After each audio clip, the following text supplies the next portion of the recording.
The right fit doesn't just matter when it comes to your clothes. It also matters when you're finding your offensive coordinator.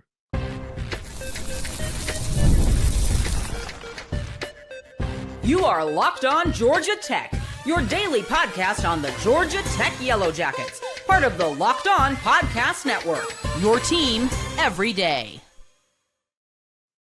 What's going on, everyone? Welcome into another episode of Locked On Georgia Tech. I am one of your hosts, Caleb Johnson, not smart enough to get into Georgia Tech, but plenty smart enough to talk Georgia Tech sports. Taking this daily journey with me, covering the Yellow Jackets, is my co-host, Jarvis Davis, who's been covering Atlanta sports for the last 15 years. We want to start off by saying thank you for making Locked On Georgia Tech your first listen of the day, part of the Locked On Podcast Network, now the #1 sports podcast network. We're free and available wherever you download your podcast, and wherever you go to download them, make sure you leave us a 5-star review.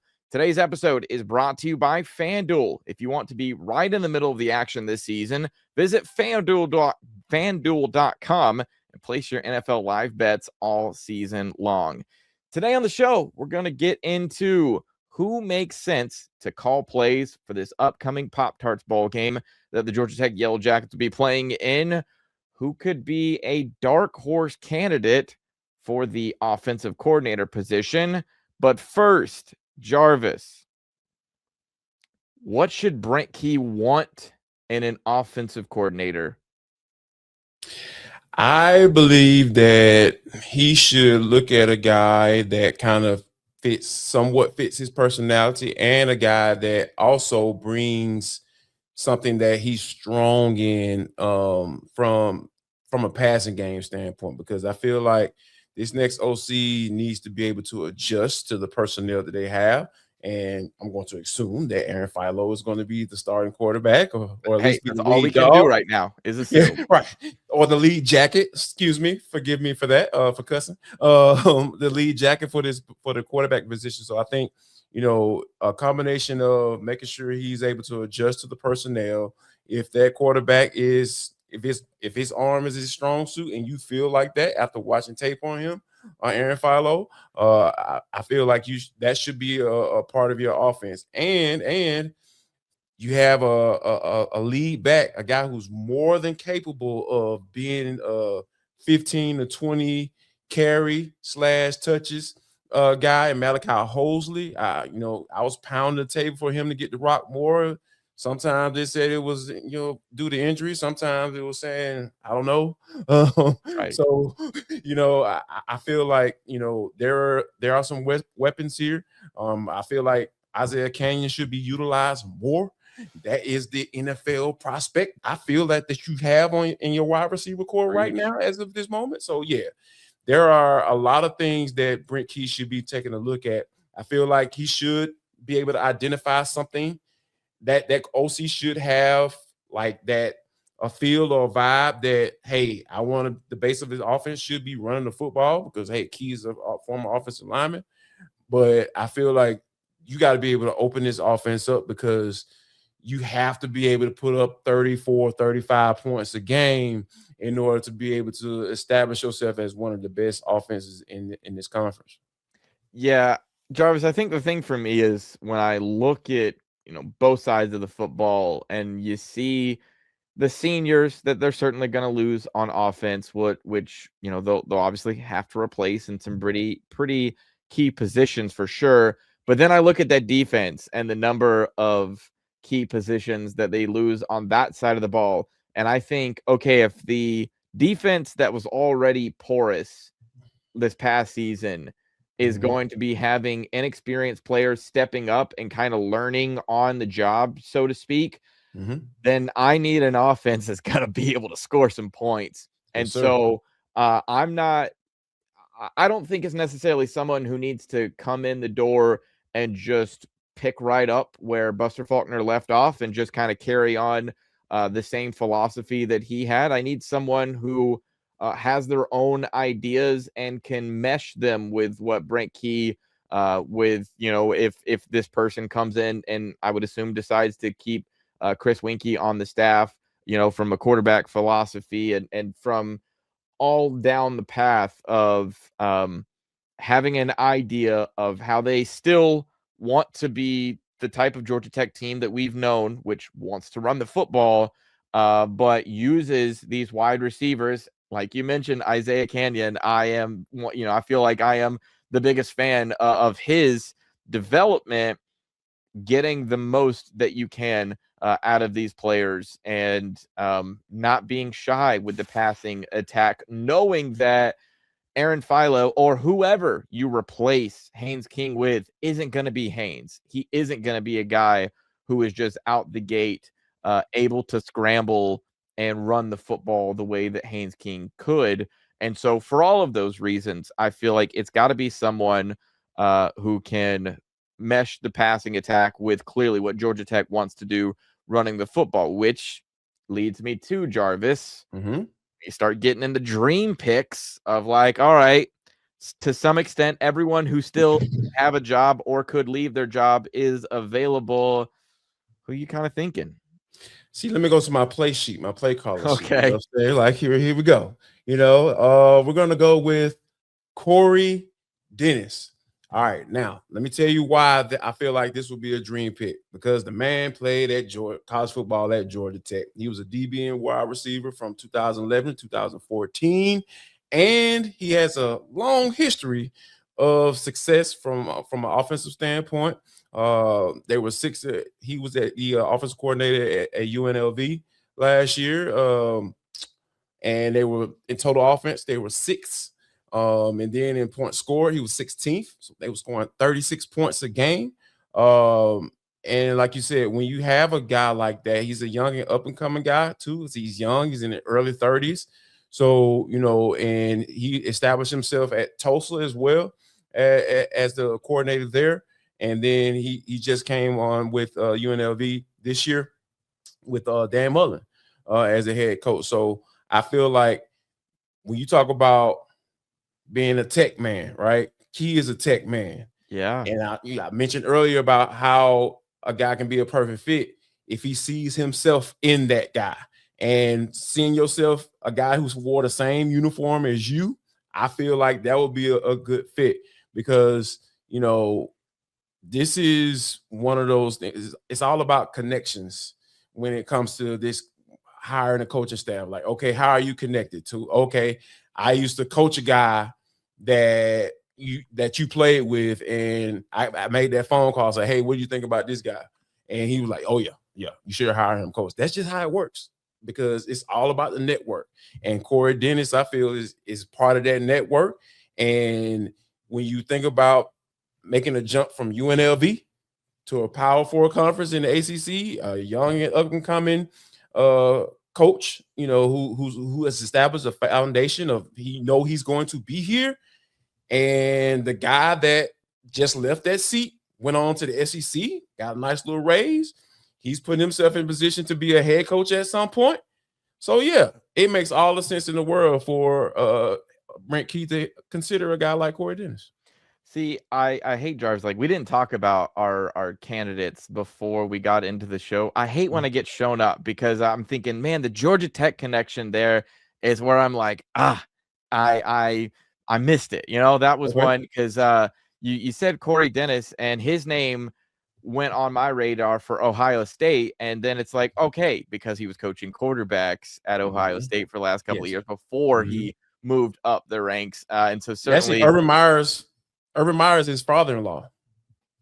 Oh, he was a GA back in 2015. So he worked his way up. He was up there for quite some time. So yeah.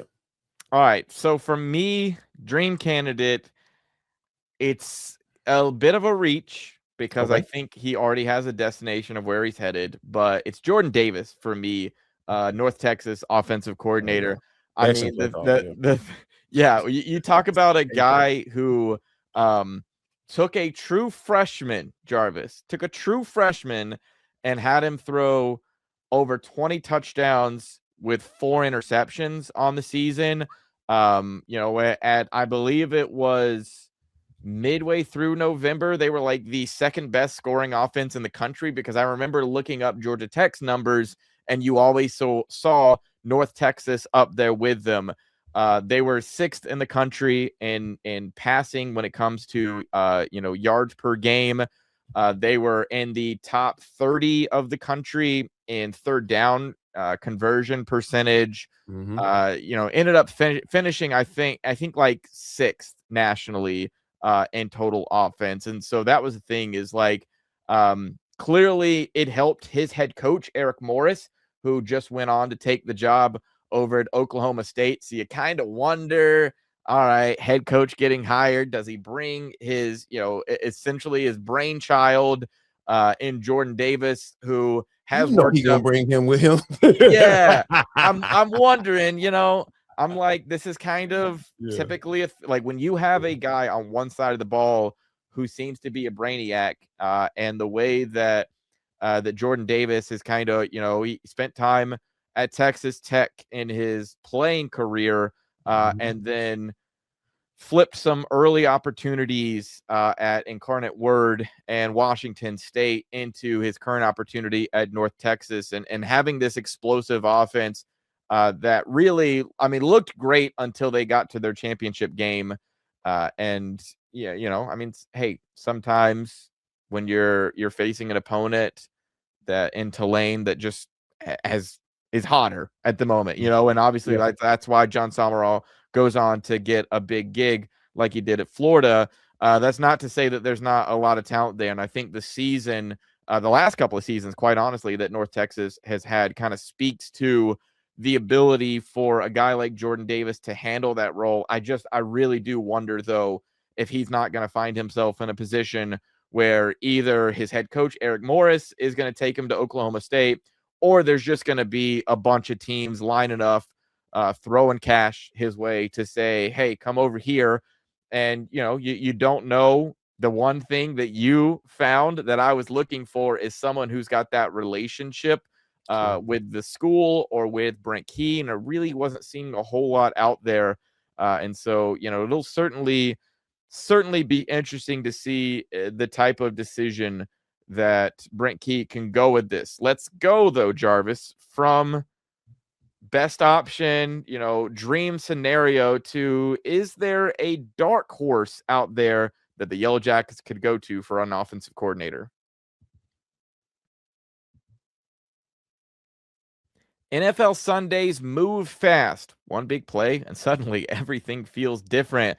That's why it makes live betting with FanDuel so exciting. You're not just watching the game, you're reacting to it in real time. With FanDuel, you can place bets as the action unfolds, every drive, every momentum swing, every highlight moment.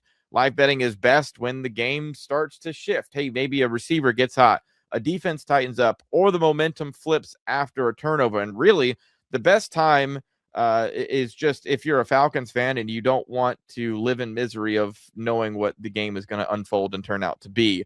FanDuel has live spreads and money lines that adjust instantly. They've got player props that update as guys heat up. So if you want to get right in the middle of the action this season, visit FanDuel.com and place your NFL live bets all season long.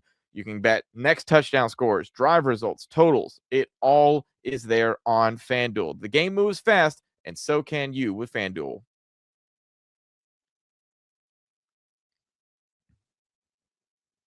We want to thank you guys for making Locked On Georgia Tech your first listen of the day. Thank you for making Locked On the #1 sports podcast network. Jarvis, let's have a little fun here and get into someone that could be a dark horse pick for offensive coordinator. All right, you went first last time. I'm going to go first on this one, just because, like I said, peeling the curtain back for the folks who are watching or listening at home, we did not talk about this beforehand.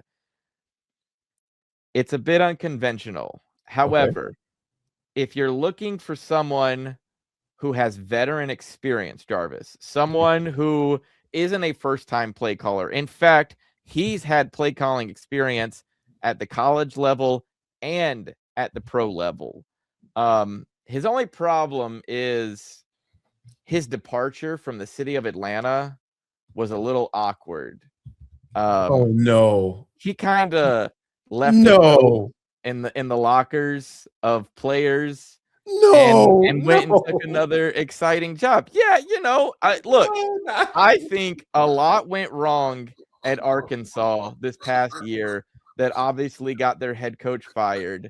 However, you can't blame the offense, Jarvis, because Bobby Petrino did a very impressive job Bobby P. with that offense. I mean, I feel like this is why. Hey, we did dark horse. Bobby P. I don't know if Bobby could drive his own car to the game because some Falcons fans would find it and probably key it. However, it's just when I think of a guy who had a top 25 offense and averaged almost 500 yards a game, it was the Arkansas Razorbacks coached offensively by Bobby Petrino. Well, that is definitely an interesting pick. Yeah. To peel back the curtain even more, Caleb did say, y'all, he told me, he said, this one was probably going to knock your socks off. Yep, and I did. My socks are off, and I can smell my feet at this point because it stinks. I just want to let you know that. But yeah, that's interesting, man, because I think about the type of guy that Brent Key is. I've had some interactions with him and been around him, so I got a good football coach vibe. I go back to what we talked about in the first segment. About fit. Yeah. I don't know if Bobby P can be a fit in Atlanta because, like you said, his car would not be safe. You can go ahead and say that. Secondly, Atlanta is a really good place to be if you are a single man. Yep. A lot of flavors, whatever you into, you can find it in Atlanta. So yeah. I don't know if Atlanta will be a good spot for him. I think he needs to have a come to Jesus moment and say, you know what, Brent, I appreciate the offer. I appreciate the conversation. I appreciate being part of the 36. Now, we haven't confirmed that. It's just right. Yeah, of course. This is light talking right now. Yeah. But for my piece, for my operational piece, if I could use Raheem Moore's term, it's a lot of Falcons references tonight. I don't know what's going on. I'm going to have to respectfully decline. So, fair enough. Yeah. Now, all right, who you got? I'm now gonna give you my dark horse candidate. Now, this guy, he played in the ACC at the University of Virginia. So, as a former player, he has ACC ties. From 2003, 2007, played at Virginia. He was the offensive coordinator for UConn. He had the 21st ranked total offense, and he was 12th in points, scoring, averaging 37 points a game. Gordon Samus. Now, the reason why I feel like this would be a good candidate, because obviously you got the ACC ties. 2, you have a realistic chance of getting him because, Jim Mora took the head coaching gig at Colorado State. Samus took over as the interim head coach, and he's not going to Colorado State. And UConn just hired their head coach, so he's looking for those, hey, big head texts at this point. You say, hey, man. So I feel like Gordon Samus is a guy that will be a nice dark horse candidate. And, hey, there's a ties to the conference. He's a former offensive lineman. Remember I talked about? There we go. Coach Key seeing himself in that guy, that candidate, that being a fit. He's a run game coordinator, so he wants to run the rock. And I feel like, Samus is a guy that is my dark horse candidate, and I feel it'd be very interesting if he ends up popping up as one of the guys that Brent Key, one of those 36. So here we go there. Yeah, all right.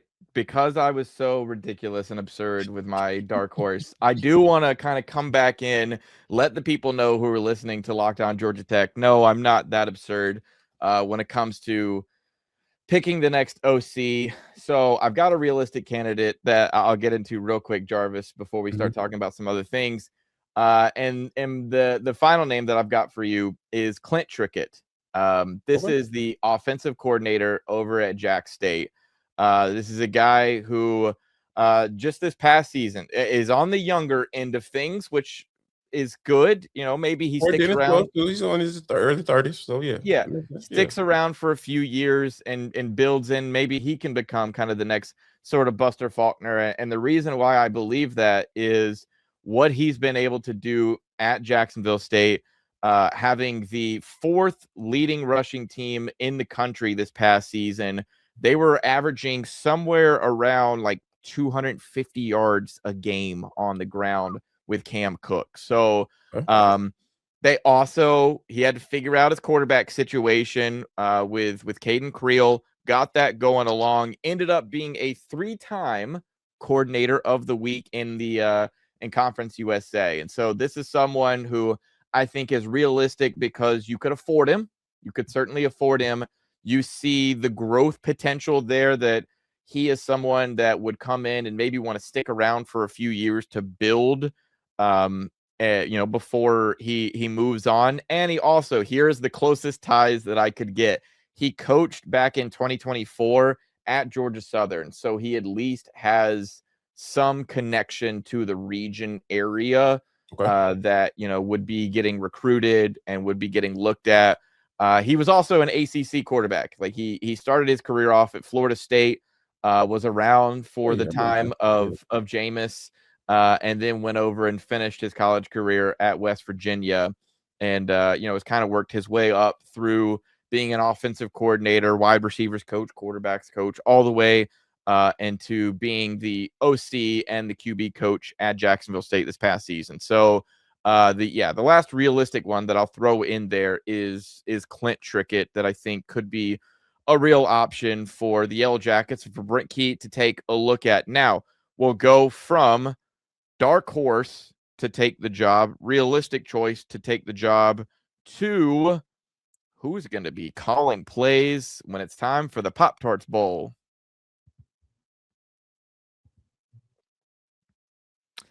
Let's talk about something most men don't bring up, but they absolutely should. Stress from work, money, life.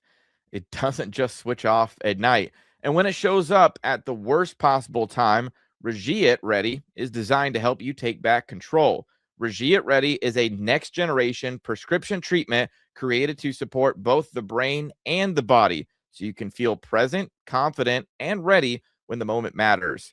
Rugiet Ready combines 3 clinically proven ingredients in 1 mint that dissolves under your tongue so it absorbs fast. You connect with a board-certified doctor online, and everything ships discreetly to your door.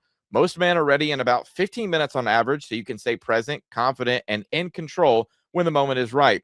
If you're thinking about taking the next steps, now is the time. Head to Rugiet.com/lockedoncollege. That's RUGIET.com/lockedoncollege to get 15% off your order for a limited time. Rugiet Ready. Feel present, feel confident, feel ready.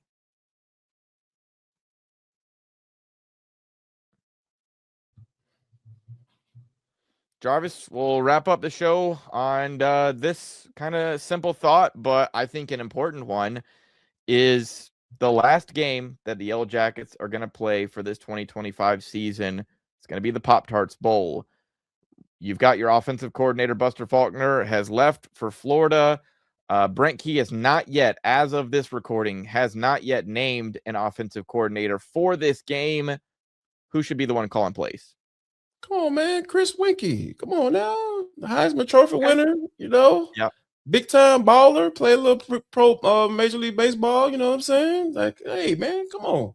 Yeah, but seriously though, I think this makes all the sense in the world, because essentially it's an audition. You know, you can talk a good game and from an interview standpoint, but it's nothing like real time game planning. You're gonna have a couple weeks or so to come up with a game plan, and hopefully he includes Malachi Holley. Hey, Malachi, don't go nowhere. I got big plans for you. Isaiah, don't go nowhere. I got big plans for you, because like that type of stuff matters. Like, you need to be able to feature the guys and show Key that he's the guy that can get this job done. So and plus, I feel like he's an excellent recruiter. He was one of the guys that was responsible for to get Haynes into the fold. And, also Cole Bergeron, as well, the 4-star kid out of Louisiana.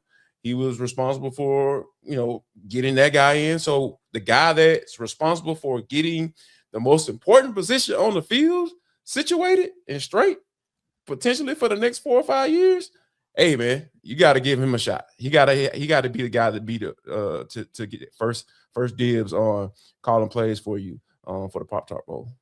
All right, so here's my thing, Jarvis. The Pop-Tarts Bowl is an exhibition game.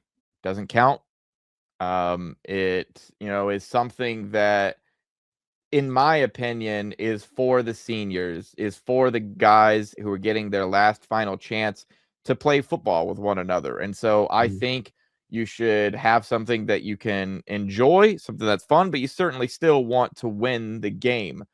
Who has been the guy that started off this thing at the beginning of the year, helped lead this offense to be number one in the country, was a big part of the success of why Haynes King is who we think he is, and who is also his new stop isn't playing in a bowl game, and that's Buster Faulkner. And for me, I feel like outside of just the fact that, hey, there is a little contract incentive thing that we've spoken about before, a little base salary that would have to keep that 1.2 at 1.25. Hey, that's you know what you're saying. Hey, look, times are tough out here, Jarvis, and so I'm just making sure that everyone gets the money that they deserve, and no one's out here. I'm just, I just want to see the best for everyone, and if some of that 1.25 were to make its way to my pocket, I don't know, maybe then I'd feel a little bit better. But regardless, hey, this is for me, Buster. If you listen to the Locked On Georgia Tech, of course he listens. Yeah. If you want to support the show in any way possible, I just I'll throw that out there. But no, in all seriousness, I think it is since it is an exhibition game, and since I really don't think there's going to be a ton of recruiting stuff going on. I know obviously you're looking at the transfer portal and all those sorts of things, but finishing it out with the guys that you started with, I would love Buster to get the opportunity to coach in this game, especially because it's not like he's preparing for a game with Florida. Yeah, I understand that sentiment. I get it. But no, man. Yeah. Go on. I get it. Go on over there. Go on. That's where you want to be. Go. And there's no hard feelings. I get it. I understand the decision. But nah, man. Hey, you gonna coach over there. Go on, coach over there. Yeah. And then we're gonna figure this thing out over here. But I understand the whole finishing the drill. I kind of got into a back and forth a little bit. I just got tired of responding with a guy talking about how there's a new wave of how football coaches are dealing with everything that they have to deal with nowadays.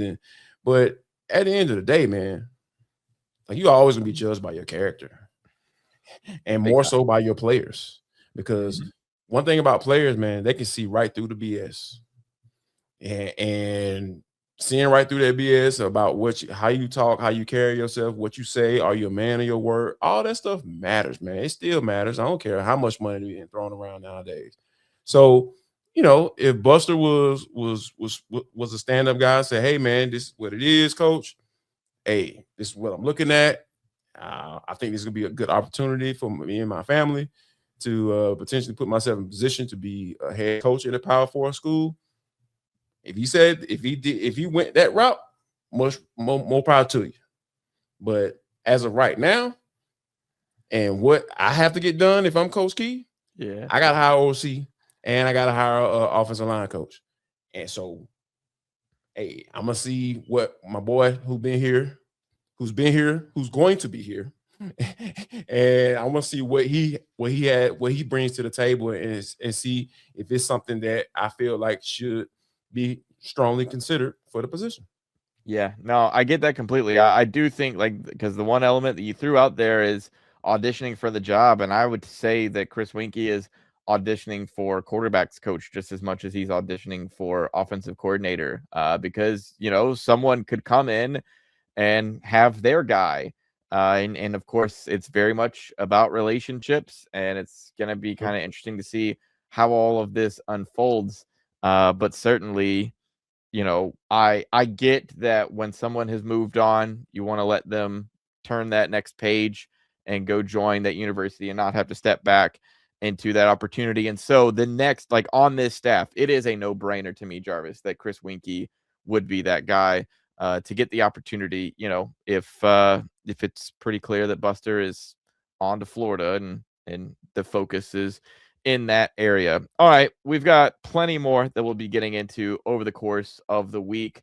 Especially as we get more information about the bowl game. Maybe we'll find out officially, according to Brent Key, who is going to be the one calling plays, as well as who's going to be people targeted in the transfer portal, and what the actual game itself is looking at the matchup of Georgia Tech taking on BYU in the Pop-Tarts Bowl. All of that is going to be coming up in later episodes, but that's going to do it for this episode of Locked on Georgia Tech. Make sure you subscribe on YouTube and anywhere you listen to podcasts for free. Follow the show on social media, Locked on Georgia Tech. Follow Jarvis at JarvisD90. I'm at ATL Johnson 18. Thank you for making Locked on Georgia Tech your first listen today. For your second listen, check out Locked on ACC. Kenton Gibbs and Alex Donna break down the most interesting conference in college sports, from the rivalries to the championship and every game in between. Find Locked on ACC on YouTube or wherever you listen to podcasts. For Locked on Georgia Tech,